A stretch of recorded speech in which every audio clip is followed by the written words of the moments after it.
Welcome to this tutorial where we'll be discussing Angular's ngFor directive and how to access the index of items within a loop.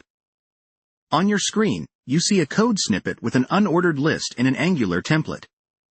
Each list item is generated through a structural directive called *ngFor, which repeats a DOM element for each entry in an array or an iterable object. Now, let's break down the line where *ngFor is used. We have *ngFor equals let item of items.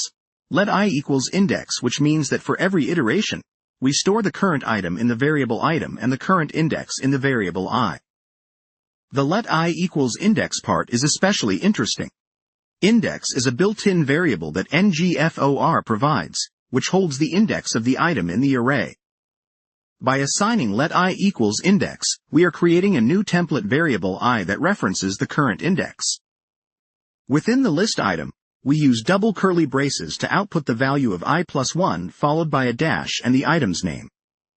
Using I+1 here is simply for display purposes to make the list display indices starting from 1 instead of 0. We close off our list item tag, and the loop continues until all items in the items array have been rendered. As a result, our unordered list on the web page will display each item with a 1-based index next to it. Finally, we close the unordered list tag. The ngFor directive has efficiently created a list element for each item in our items array, complete with indices.